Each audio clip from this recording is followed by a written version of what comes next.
तो दोस्तों, मुर्गी पालने वाले किसान भाइयों को सबसे ज़्यादा समस्या का जो सामना करना पड़ता है वो सर्दियों में करना पड़ता है। तो सर्दियों में मुर्गियों में एक सबसे आम समस्या होती है मुर्गियों का छींकना, यानी कि मुर्गी को सर्दी लग जाना और उसके बाद में फिर मुर्गियों का सुस्त हो जाना, मुर्गियों की नाक से पानी बहना, मुर्गियों का पंख फुला करके बैठना और उसके बाद मुर्गियों का मरना। तो ये समस्या बहुत ज़्यादा सर्दियों में देखने को मिलती है। कभी कभी गर्मियों में या बरसात के मौसम में या किसी अन्य सीज़न में भी इस समस्या का सामना करना पड़ता है। ऐसी परिस्थितियों में जब मुर्गियां बीमार होती हैं तो बहुत से किसान भाइयों की बहुत मुर्गियां, लगभग मान चलिए 200 में 100 या 150 मुर्गियां मर जाती हैं। तो इसका क्या रीज़न होता है, किस कारण ऐसा होता है? दवाइयाँ देने के बावजूद भी मुर्गियाँ नहीं बच पाती हैं, मर जाती हैं। तो इस वीडियो में हम डिटेल से जानकारी आपको देने वाले हैं। यदि आपको कंप्लीट जानकारी चाहिए कि जो मुर्गियां हैं वो छींक रही हैं और उनको सर्दी लग गई है, पंख फुला करके बैठी हैं, उनकी नाक से पानी बह रहा है, कैसे इसका ट्रीटमेंट करें और हमारी जो मुर्गियां हैं वो ना मरे, तो वीडियो को लास्ट तक जरूर देखिएगा। और चैनल पर नए हो, चैनल को सब्सक्राइब नहीं किया है तो चैनल को जरूर सब्सक्राइब कर लेना और साथ में नोटिफिकेशन बेल को भी ऑन कर लेना ताकि आने वाले सभी वीडियो के नोटिफिकेशन आपको मिलते रहें। और दोस्तों, यदि आपको इस वीडियो में दी गई जानकारी आपको पसंद आती है तो वीडियो को लाइक भी करिएगा और अगर आपको जानकारी बहुत अच्छी लगती है तो आप थोड़ा सा लाइक के साइड पे क्लिक करिएगा। यहाँ पर आपको सुपर थैंक्स का ऑप्शन मिलेगा तो आप सुपर थैंक्स भी कर सकते हो। तो चलिए अब हम बात करते हैं कि जो हमारी मुर्गियां हैं जब वो छींकने लगती हैं, उनको सर्दी लग जाती है तो क्या क्या ट्रीटमेंट करना चाहिए, किस तरह हम अपनी मुर्गियों को मरने से बचा सकते हैं। तो दोस्तों, इसी सर्दी के मौसम में मुझे कई फ़ोन कॉल्स आए, कई व्हाट्सएप पर मैसेज आए, काफ़ी वीडियो पर कमेंट आए कि सर मेरी मुर्गियां छींक रही थी और उनको मैंने ट्रीटमेंट किया, उनको दवाइयाँ दी लेकिन वो ठीक नहीं हुई और उसके बावजूद भी वो बहुत सारी मेरी मुर्गियां मर गईं। लगभग 200-300 बर्ड हमने पाले थे और उसमें आधे से ज़्यादा हमारा बर्ड मर गया। पहले आपकी मुर्गियां हैं वो छींक रही हैं, छींकने के बाद में उनकी नाक से पानी बह रहा है, उसके बाद में वो मुंह खोल करके सांस ले रही हैं, इसके बाद में वो पंख फुला करके बैठी हैं। ठीक है, तो ये 4 कंडीशंस हो जाती हैं जब मुर्गियों को सर्दी लग जाती है, मुर्गियां बीमार होती हैं। तो ऐसे में किसान भाई क्या करते हैं, कुछ को तो शुरुआत में जानकारी ही नहीं हो पाती है कि हमारी मुर्गियों को सर्दी लगी हुई है। करते हैं बहुत सारे किसान मुर्गियों को सर्दी लगी हुई है। बहुत सारे किसान भाइयों को तो जानकारी नहीं होती है, कुछ ध्यान ही नहीं दे पाते हैं कि इनको हुआ क्या है और किस तरह से इसका ट्रीटमेंट करें। तो यहाँ पर जो ये सर्दी वाली बीमारी होती है तो बहुत लोग इसको समझ लेते हैं कि इसको CRD हो गया है, लेकिन ये ज़रूरी नहीं है कि जो ये सर्दी लगी है वो CRD है। तो शुरुआत में सर्दी ही रहती है लेकिन बाद में ये CRD बन जाती है। तो ऐसा हमने आपको कई वीडियो में जानकारी दी है। तो हम अगर सर्दी के लिए एंटीबायोटिक मुर्गियों को देते हैं तो उनकी जो सर्दी है वो ठीक हो जाती है, बट उसके बावजूद भी मुर्गियां हमारी मरती हैं। क्या रीज़न होता है, चलिए हम आपको यहाँ पर क्लियर रूप से समझाते हैं। तो देखिए क्या होता है कि जब हमें सर्दी लगती है तो जब हमें सर्दी लगती है तो सर्दी के साथ में छींकें आती हैं। ठीक है, जब छींकें आएंगी तो छींकों के साथ में नाक से पानी भी बहेगा, हमारी जो नाक है वो जाम हो जाएगी यानी कि बंद हो जाएगी। और इसके साथ में एक कारण होता है बुखार आना यानी कि फीवर आना। तो जब हमें सर्दी होगी तो इसके बाद में फीवर भी ज़रूर आता है, शायद ना आए, अगर आपने सही समय पर ट्रीटमेंट कर लिया तो नहीं आएगा।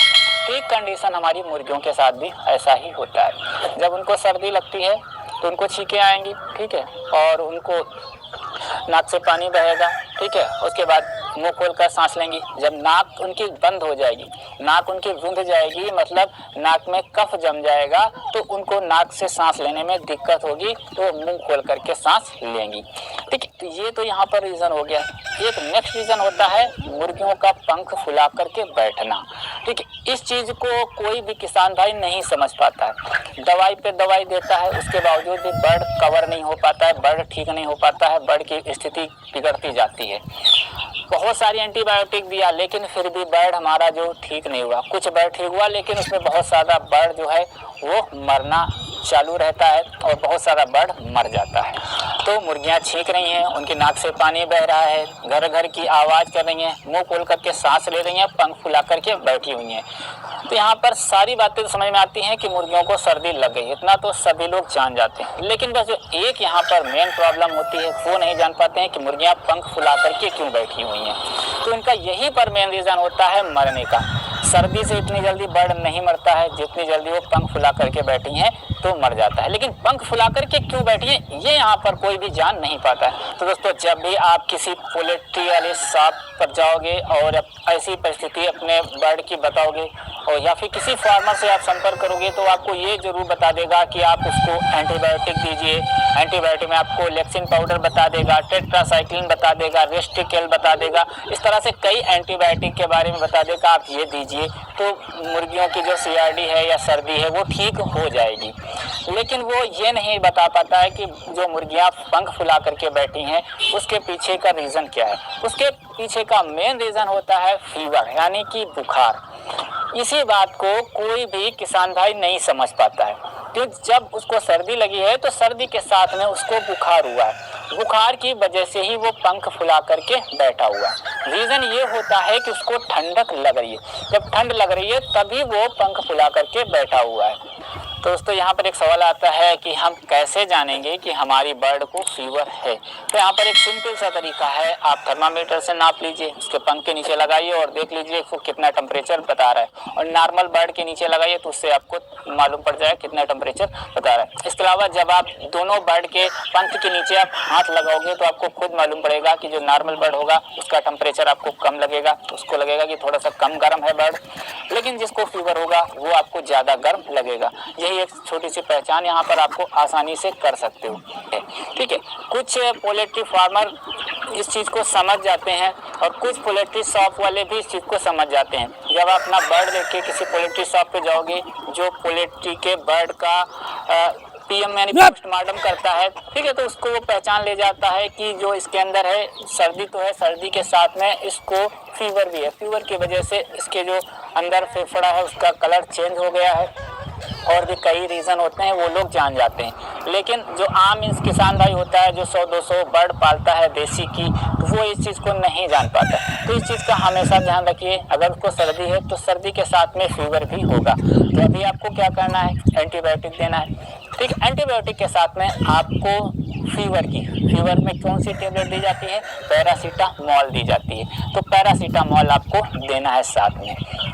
तो पैरासीटामोल में भी कई टेबलेट्स आती हैं, तो एक के मैं नाम बता दे रहा हूँ और साथ में मैं डिस्क्रिप्शन बॉक्स में भी लिख दूंगा। एंटीबायोटिक और पैरासीटामोल टेबलेट के नाम भी मैं कुछ डिस्क्रिप्शन बॉक्स में लिख दूंगा। अगर आपको यहाँ समझ में नहीं आता है तो आप डिस्क्रिप्शन बॉक्स में जा करके उन दवाइयों में से जो दवाइयाँ आपके पास आसपास मिल जाए तो आप वो अपनी बर्ड को दे सकते हो। तो डोज भी हम आपको यहाँ पर बता देंगे अभी। तो यहाँ पर अभी आपको जो एंटीबायोटिक देना है, एंटीबायोटिक के साथ में आपको पैरासीटामोल टेबलेट आपको देना है। पैरासीटामोल में यहाँ पर आपको डोलो मिल जाएगी, ठीक है, और आपको आइबुजेसिक मिल जाएगी, कालपाल मिल जाएगी, और केवल पैरासीटामोल के नाम से भी टेबलेट आती हैं। तो ये सारी टेबलेट आपको आपके आसपास के मेडिकल स्टोर में आसानी से मिल जाएंगी। अगर हम यहाँ पर डोज देने की बात करें कि डोज हमें कितनी देनी है, ठीक है, तो मैं यहाँ पर 1 kg बॉडी वेट पर बता रहा हूँ। 1 kg बॉडी वेट पर मैं आपको यहाँ पर बता रहा हूँ मेडिसिन कितनी देनी है। तो दोस्तों, डोज को बताने से पहले एक छोटी सी जानकारी हम आपको और देते चले। तो यहाँ पर हमने देसी मुर्गी पालन संबंधित एक PDF ई बुक तैयार की हुई है, जिसमें देसी मुर्गी पालन की एक कंप्लीट जानकारी है कि देसी मुर्गी पालन हम किस तरह से करें, पोल्ट्री फार्म का मैनेजमेंट, छोटे बर्ड से लेकर के बड़ा होने तक बर्ड को हम कैसे पालें, उसकी वैक्सीनेशन, उसकी मेडिसिन, उसकी बीमारियां, दवाइयां, बहुत सारी जानकारी हमने इस PDF ई बुक में दी हुई है। इस PDF ई बुक की कीमत सिर्फ 51 रुपीज़ है।